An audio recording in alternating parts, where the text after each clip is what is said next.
আসসালামু আলাইকুম রহমতুল্লাহ। প্রিয় দেশবাসী এবং প্রবাসী ভাই বোন, সবার প্রতি রইল আমার অন্তরস্থল থেকে আন্তরিক শুভেচ্ছা এবং অভিনন্দন। আজ আমি আপনাদের সামনে জুলুম এবং পরের হক নষ্ট সম্পর্কে দুটি কথা তুলে ধরছি। মহান আল্লাহ রাব্বুল আলামিন এই পৃথিবীতে সৃষ্টি করেছিলেন ওমা খলাকতুল জিন্না ওয়াল ইনসা ইল্লা লিয়াবুদুন। তিনি পবিত্র কোরআনুল কারিমে বলেছেন যে আমি জিন আর মানব জাতিকে সৃষ্টি করেছি আমার ইবাদত করার জন্য। এই পৃথিবীতে জিন এবং মানব জাতিকে আল্লাহ তাআলা সৃষ্টি করেছেন তার উপাসনা করার জন্য বা ইবাদত করার জন্য। আর আল্লাহর ইবাদত বা তার উপাসনা যে করে তারা কখনোই পৃথিবীতে জুলুমবাজ বা পরের হক নষ্টকারী হতে পারে না। এই সম্পর্কে আল্লাহ রাব্বুল আলামিনের যে জুলুমবাজদের উপরে শাস্তি নির্ধারণ করেছেন এবং জুলুমবাজরা যে কখনোই মুক্তি পাবে না সে ব্যাপারেই আমি আপনাদের সামনে দুটি কথা তুলে ধরছি।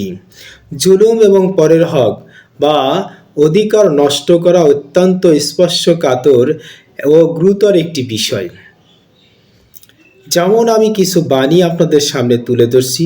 জুলুমের বিচার এই পৃথিবীতেই শুরু হয় আর আখিরাতে তা পূর্ণতা পায়। তার মানে হলো জুলুমের বিচার এই পৃথিবীতেই শুরু হবে।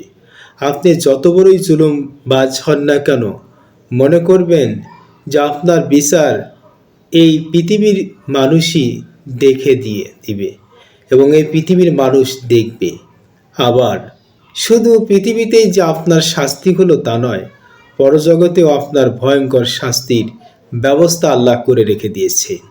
কারো চোখের পানি ঝরিয়ে প্রাসাদের সুখ খোঁজা বৃথা, কারণ জুলুমের চোখের পানি সরাসরি আল্লাহর দরবারে পৌঁছায়। যদি আপনি কারো চোখের পানি ঝরান তাহলে মনে রাখবেন এই পানি আল্লাহর দরবারে পৌঁছে গিয়েছে। আপনার বিচার অনিবার্য। অন্যের হক আত্মসাৎ করে তুমি হয়তো সাময়িক ধনী হতে পারো, কিন্তু বরকত আর মানসিক শান্তি কখনোই পাবে না। যারা এই দুনিয়াতে অন্যের হক নষ্ট করে সুখ খোঁজার চেষ্টা করে এবং একটু ধনী হওয়ার জন্য তারা সুখ খুঁজতে থাকে, আসলে তারা কখনোই ধনী হয়ে সুখী হতে পারবে না। তারা মানসিক অবসাদ ভোগ করবে। অন্ধকার রাতে যেমন সূর্য বা চাঁদ ওঠা নিশ্চিত, ঠিক তেমনি জালিমের পতন অনিবার্য, সময়ের অপেক্ষা মাত্র। অর্থাৎ জালিমরা তারা যেন কখনো ভাবে না যে আমাদের শাস্তি হবে না, এ কথা তাদের ভাবাটা সম্পূর্ণ ভুল। তারা কখনোই ক্ষমা পাবে না। কারণ কি? হক নষ্টকারী ব্যক্তি জান্নাতের গ্রাণ কখনোই পাবে না, যদিও না সে ভুক্তভোগী। যার অপরাধ করেছে, যার হক নষ্ট করেছে, তার কাছ থেকে ক্ষমা না পাওয়া পর্যন্ত। আর যে হক নষ্ট করেছে, যার করেছে, সে কখনোই ক্ষমা করে দেবে না, কারণ সে ব্যথায় ব্যতীত। আর যে ব্যক্তি ক্ষমা করে দেবে না সে ব্যক্তি কখনো জান্নাতে যেতে পারবে না। তাই আসুন আজকে সংক্ষিপ্তভাবে বললাম, পরের হক নষ্ট করা বন্ধ করুন। নিজে কষ্ট করে বেঁচে থাকার চেষ্টা করুন, অভাবী হন। কারণ এই পৃথিবীতে চিরস্থায়ী কেউ বেঁচে থাকবে না। অল্প সময়ের মধ্যেই এ দুনিয়া ছেড়ে আল্লাহর কাছে যেতে হবে।